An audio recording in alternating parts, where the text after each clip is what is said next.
starts here. That's the base slogan. It starts here.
Good morning and welcome to today's College Football Playoff National Championship Coaches News Conference. Before we begin, quick reminders. Please silence all your electronic devices. ASAP will be providing the transcript from today's news conference. Following the coach's opening remarks, we will take questions. We have microphone holders spread out throughout the room. Please give us your name and affiliation before your question. It's my pleasure to now introduce and have us joined by Alabama head coach Nick Saban and Clemson head coach Dabo Swinney.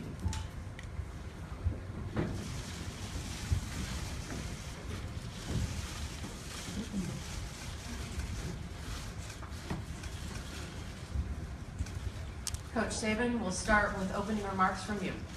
First of all, good morning to everybody. I'd like to first of all thank Bill Hancock and college football playoff staff for creating a great venue, probably one of the best venues in college football relative to players, competition, rewarding teams that have had a great season. The city of Tampa has been a great host here for the couple of days that we've been here, and we certainly appreciate that.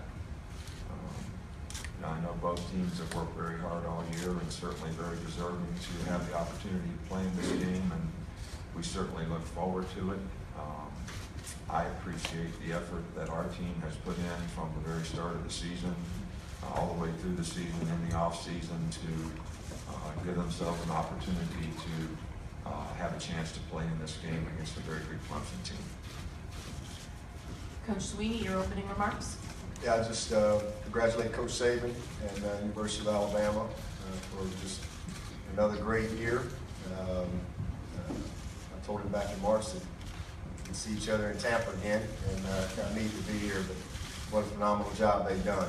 And really proud of our team to have the opportunity to get back here, and it's been a fun journey. Really great leadership all year long, and you know, here we are. This is where we wanted to be, and very thankful for the opportunity that we have, and very appreciative of all the folks who work so hard to make this a great experience for these young people. This is something that both teams will carry with them forever. It's a great moment. Tampa's been awesome. It really has. Some of the people complain about the weather the last day, but hey, we had snow up in Clemson, so it's been just fine here. This has been it's been great. But looking forward to a great Monday night of competition. And again, hats off to Bill Hancock and Michael Kelly and the job that they've done and really pulling all this together. And again, making it a great overall experience. Looking forward to a great game. We'll now open it up for questions. Again, as a reminder, let us get you the mic. Please give us your name and affiliation. We're going to start right over here in the middle.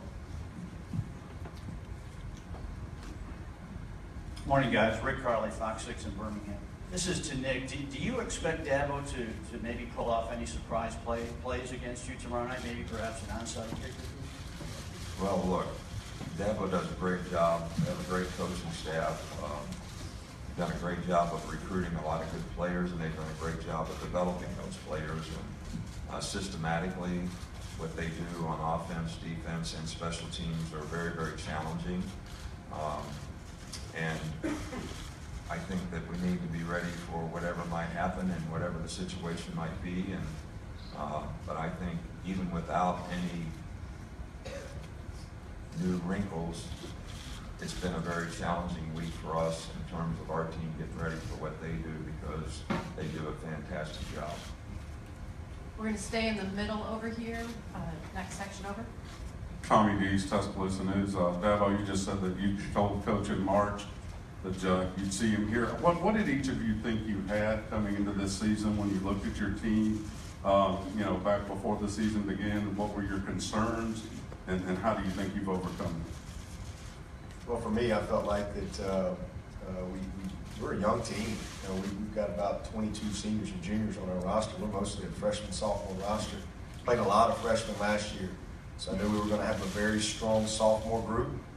And then the seniors and juniors that we did have were very impactful people, incredibly committed to our program, to the way we do things, to the standard in our program. And guys like Deshaun Watson and Ben Boulware and Mike Williams, Wayne Gallmans, Carlos Watkins, J.D. Yermos, Jadar. I mean, these were very impactful leaders, and I could just tell right out of the gate from the very first meeting that we got back that these guys were locked in, and I think they had an experience to draw upon that no other team I've had has had, as far as what it takes, and so I was excited about the leadership and the talented young players that might mix in. I knew we had a guy like Dexter Lawrence coming in that I thought may have a chance to help us early.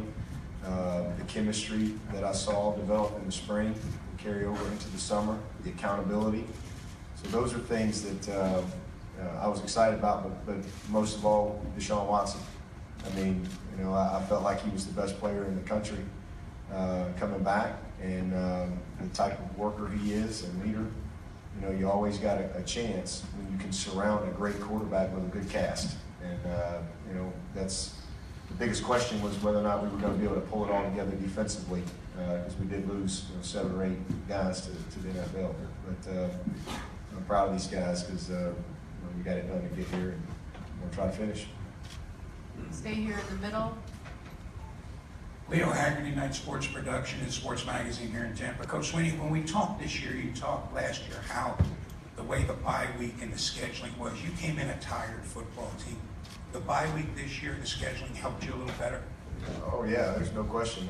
I did not really like how we finished last year. I appreciate how we found a way to win in November, but we were straining to get to the finish line, if you will. We played 10 straight. We were a very top-heavy team. We didn't have a very good rotation defensively, seniors and freshmen. The bye week was better. We were not healthy either down the stretch. We had a couple guys that didn't even practice for this game last year, McKenzie and Shaq, and both tried to play. Shaq was able to play and played pretty good. And McKenzie, didn't make it. But we're a healthier team, but more importantly, we've got more functional football players. We're competitively built differently from a depth standpoint than we were last year. And I think that's always the position you want to be in as a coach, is it just brings a different edge to your meetings, your practice, everything. And last year we didn't quite have that, and this year we do. So I like where we are as a team. Hopefully we can play our best 4 quarters tomorrow night. We're going to come to our far right. Aaron Brennan from the Post-Courier. Coach Saban, having built the kind of program you've built at Alabama and knowing Dabo, what have you seen in Clemson, the way they've gotten back to the title game 2 years in a row, and what you see from them in the future? Well, I think Clemson and what Dabo has done with his program there is, one of the top programs in the country.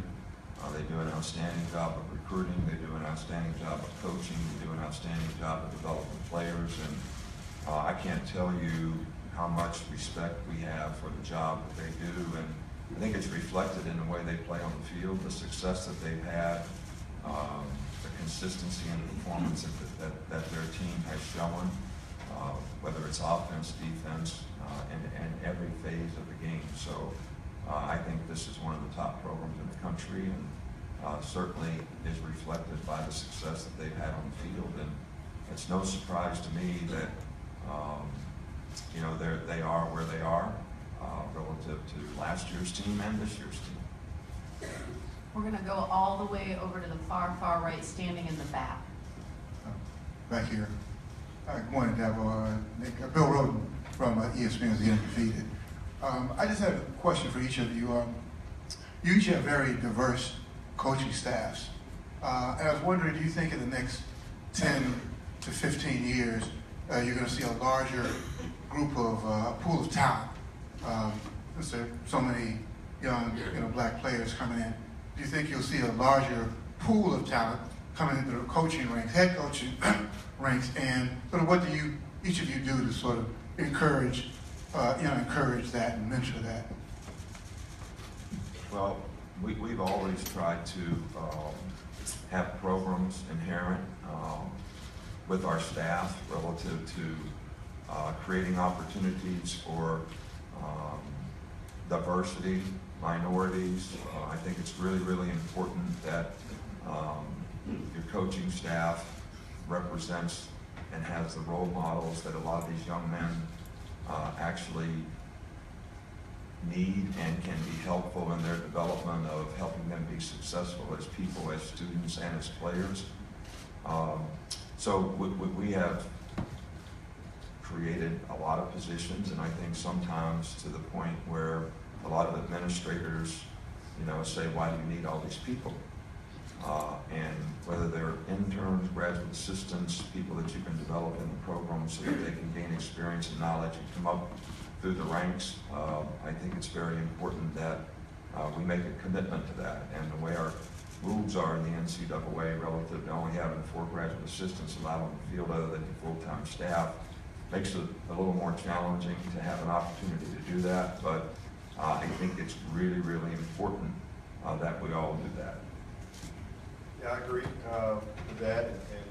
And one of the things that I really want for our players is I want them to know that they can come to Clemson and not just score touchdowns and be an All-American on the football field, but they can be an AD at Clemson. They can be an offensive coordinator, a defensive coordinator. Tony Elliott, who played for me, is our offensive coordinator and calls the plays, does an unbelievable job. And I think that's a great message to those guys. Now you got, nobody's entitled to anything. You've got to earn it. And it's the same thing if you look at our, Jeff Davis, who's, I always say he's kind of the Joe Namath of Clemson, if you will. He's in the Hall of Fame, in the College Football Hall of Fame. He's captain of the national championship team. Unbelievable guy. He's in the Ring of Honor. He's one of our athletic directors. And, his role is critical. So I think we have a very diverse staff, and I believe in hiring great people, regardless. And, but I'm very conscious we have a ton of former players in our organization, a ton, probably 18 plus.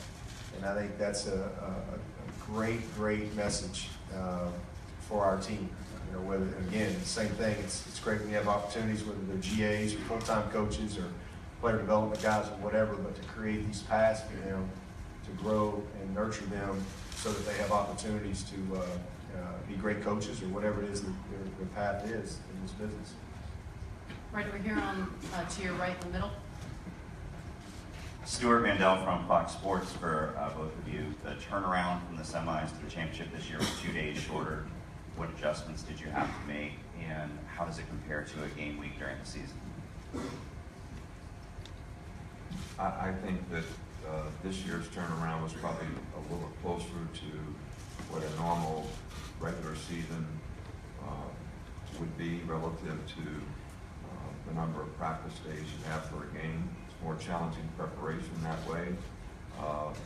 But at the same time, I think the routine for the players is probably a little more satisfying. Last year was a little bit of a tough management with the number of time you had between the season and the first playoff game and the time we had from the playoff game. And I thought our team was a little bit tired. We played a little bit tired in the game last year. It didn't seem like we had the juice.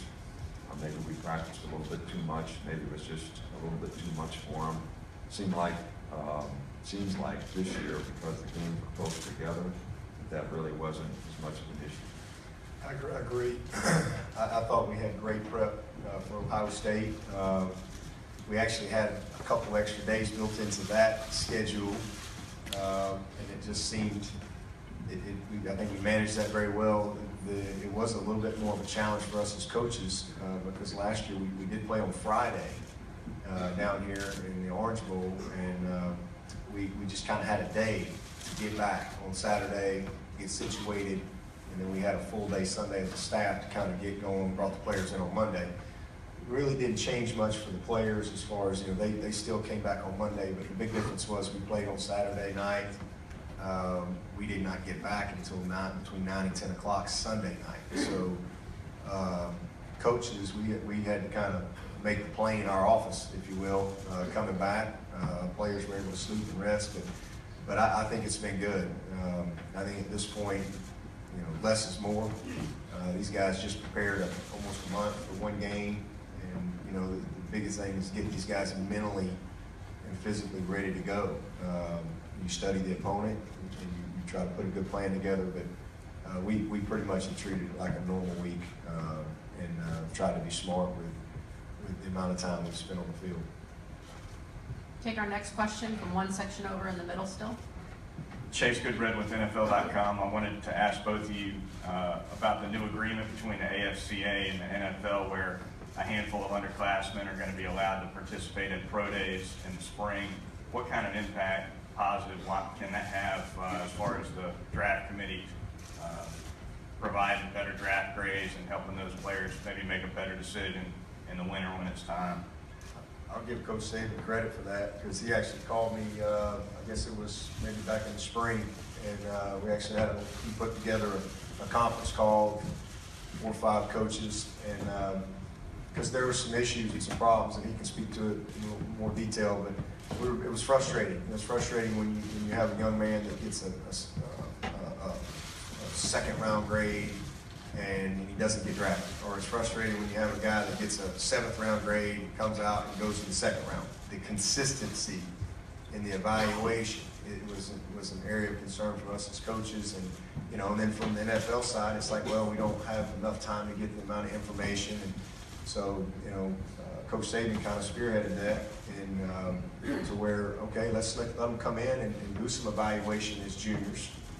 So they have that, and then evaluate those guys throughout the season, because they're technically not supposed to watch them. So I think that it's a good change, and hopefully can, it's sad when you see 100-something guys come out, and half or almost more than half don't even get drafted, and they're walking away from an opportunity to continue. This is a developmental sport, an opportunity to continue to develop and compete. And the NFL doesn't like it, because now their pool for the next year isn't as ready. So I give Coach Saban a lot of credit for that. And I think the philosophy here is the more information that the NFL can get on players, the more accurate they can be in evaluation. And I think that players are trying to make a business decision after 3 years in school, business decision being, where will I get drafted relative to if I stayed in school, where can I develop and get drafted a year from now and have a better opportunity for myself? Because once you enter the draft, you can't improve your draft status. But if you stay in college, you can improve your draft status dramatically. Well, if you get the right information to start with, you're going to be a 1st-round pick or a 2nd-round pick that can't really enhance his draft status that much, then you can make a good business decision. But when you get misinformation, which there's probably been too much of, then it makes it difficult for us to give the player the right information, and it makes it difficult for the player to trust that he's getting the right information wherever it came from. Not that he doesn't trust his coach, but the information that he's getting may not be accurate. And I think the whole philosophy here is to try to get the right information so people can make good business decisions. We're going to go to the far left of the left middle section right there. Mike Bianchi, Orlando Sentinel. Coach Swinney, talk about your days at Alabama as a walk-on and how that helped make you the man and the coach that you are.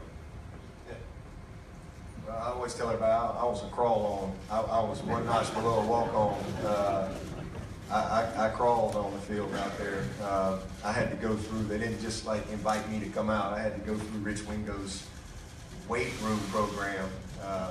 But it was an unbelievable experience for me. My very first spring, in the fall of '88, I just was in the weight room and went through this. They put us all in jail today. This program, but to get to go out that spring and be a part of the Crimson Tide was unbelievable for me. Grew up in a small town, first one to go off to college, and it was, I was one of those kids that watched the Bear Bryant show every Sunday, and every time Alabama was on or on the radio, I was listening. Fight you in school if you talk bad about them, and so it was surreal for me to finally be in the room and to be introduced to the team. Guys that I went on to be teammates with and great friends with to this day. And so at the time, I just wanted to be on the team, and then I just wanted to gain some respect. Then I wanted to learn my name. And then it was, okay, I want to play. And, now I want to get a scholarship. And so it just kind of went from there. It was an incredible journey for me to be a national champion my senior year and to be a part of an incredible senior class. And at that time, Alabama had won a national championship. It's not like now. They win it like every year, every other year with Coach Saban. It had been a long time since Alabama had won a national championship. And so for my last game to be the national championship game and to do it against Miami was just an incredible moment and something that kind of bonded that group together forever. It's amazing. I had a few of those guys on my staff that were teammates and a couple of the coaches that were on that staff. So it's special even to this day. But great, and then to have an opportunity to be a GA. Coach Stallings kept me on as a GA and got my master's there, and then he hired me full time. So ended up, I went to Alabama as an 18-year-old kid, and I left when I was 31. So just an incredible experience, and I wasn't happy to leave. I was mad at the time. I was not happy, but God had a plan for me, and He knew what I needed, and I needed to go. I'd never lived anywhere but the state of Alabama, and to have to pack up my family and move to South Carolina and to Clemson.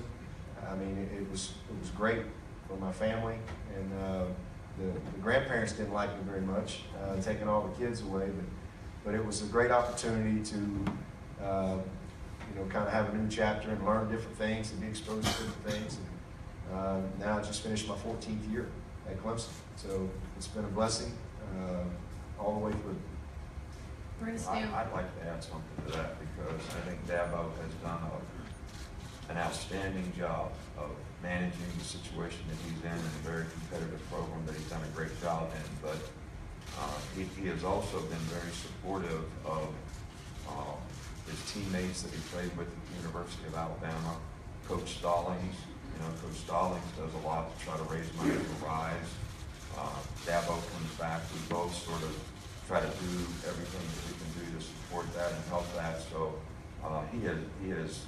I really appreciate the way he has, managed his loyalty to his alma mater, but done a great job at Clemson at the same time and never seems to be in conflict. We're going to stay in the far back left. David Hood with TigerNet. This is for both coaches.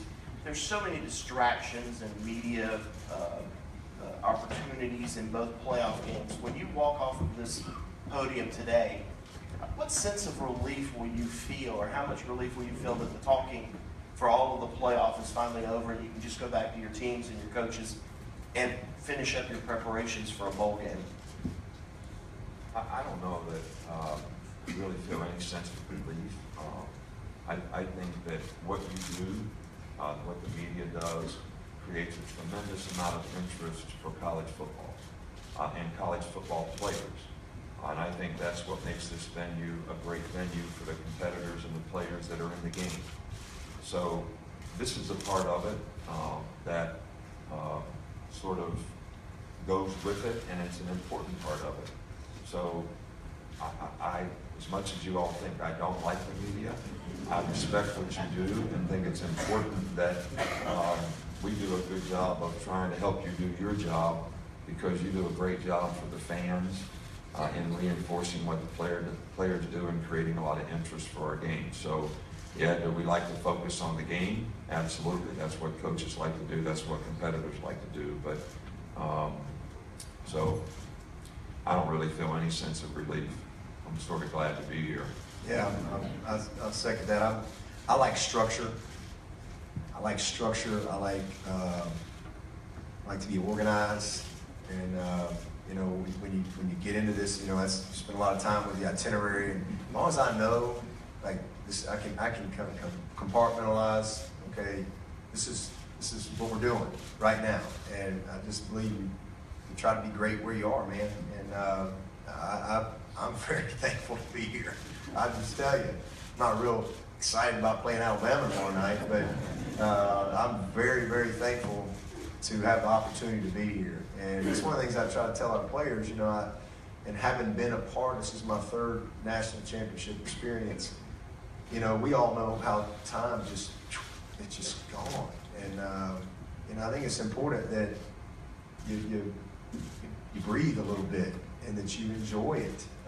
Don't let the pressure of the moment and the situation, you know, cause you to lose any pleasure. You know, have some pleasure too. And so that's what I try to do. I just try to enjoy all of it. And, you know, I'm thankful to have the opportunity to have a team that is talented and been incredibly committed and has worked really hard to be in this position. So I don't see it as a relief either. I see it as a privilege. Okay, we're going to take two more, and we're going to stay right over here, starting in the middle right section. Ivan Mazel, ESPN.com. Dabo, you just talking about your experience at Alabama, said it's not like now they win it every year or every other year with Coach Saban.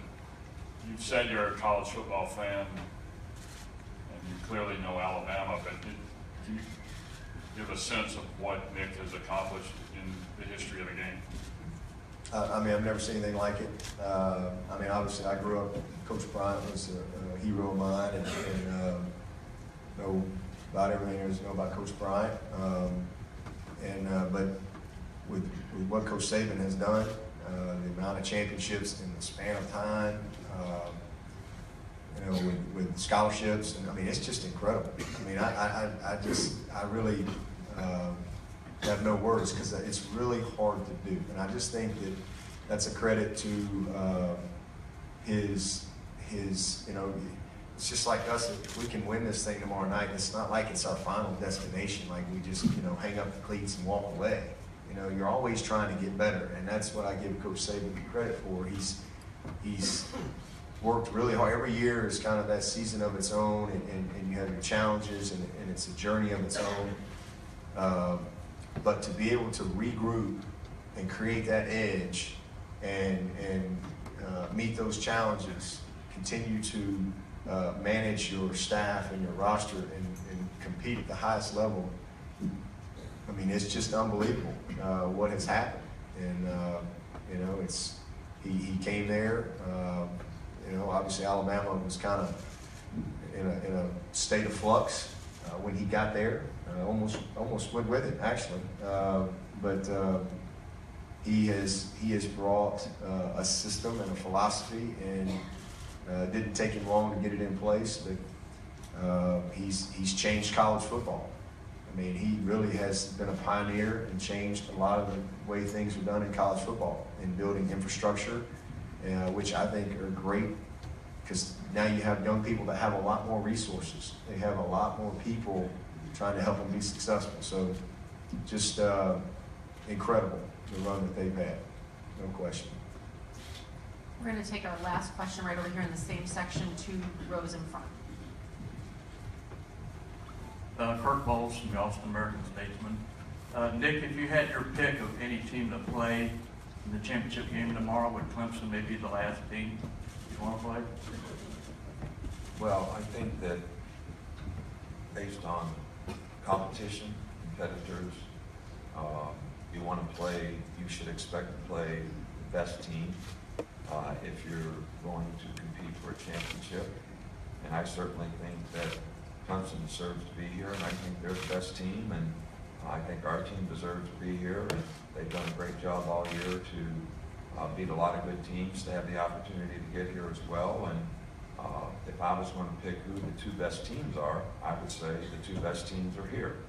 And that's the way it should be. That's the way a playoff should be. So, and I think if you want to be the best, you got to beat the best. And I think that probably goes both ways for both teams. And so we're excited about the challenge that we have to play against, you know, a great team that has great players. And we know we're going to have to be our best as football players to have a chance to be successful against them.